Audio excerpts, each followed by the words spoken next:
माझ्या इकडे एक सोसायटीमध्ये एक नेपाळी वॉचमॅन आहे. अख्खा रात्र ओरडत असतो, जागते रहो, आणि त्याला असं वाटतं की त्याच्यामुळे आम्ही सगळे सुरक्षित आहोत. तसा एक नेपाळी महाराष्ट्रात फिरतोय आणि त्याला असं वाटतं त्याच्यामुळे हिंदू धर्म टिकलाय. त्याचा असा समज झालाय. हल्ली काय शाल बिल घेऊन अशी म्हणजे समज झालाय.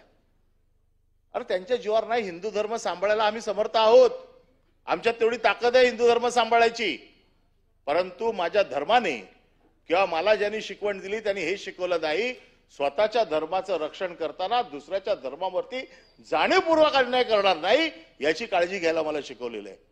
आणि त्याच्यामुळे जाती जाती तेढ वाढवणं, ज्या काय मागच्या काही दिवसातल्या ज्या काही घटना आहेत, ह्या घटना तुम्ही सगळ्या बघा. जाती जातीमध्ये तेढ वाढवण्याचं काम केलं जातंय.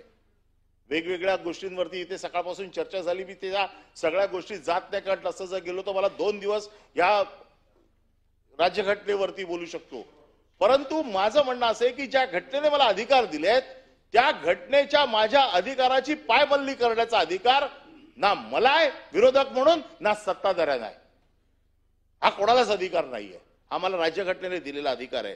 आणि म्हणून मग मला राहायचं कसं, मला बोलायचं काय, मला खायचं काय, याचे अधिकार दुसरा कोणी ठरवू शकत नाही. हा माझा जन्मसिद्ध अधिकार आहे आणि तो मी बजावणारच. त्याच्यामध्ये दुसऱ्या कोणाचाही हस्तक्षेप हा मला मान्य नाही आणि तो मान्य करू पण देणार नाही.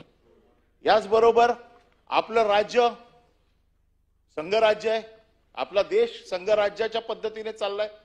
केंद्र सरकार, युनियन टेरिटरी अशा वेगवेगळ्या भागामध्ये याची सगळी रचना केली गेलेली आहे. संघाचे अधिकार, केंद्राचे अधिकार केंद्राकडे आहेत, राज्याचे अधिकार राज्याकडे आहेत, युनियन टेरिटरीचे अधिकार युनियन टेरिटरीकडे आहेत. परंतु सगळ्या एकमेकाच्या अधिकारावरती अतिक्रमण करण्याचं काम चाललंय.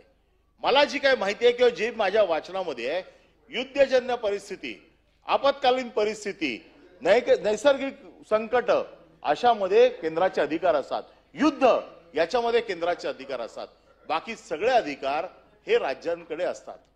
परंतु आणि राज्यांना मदत करणं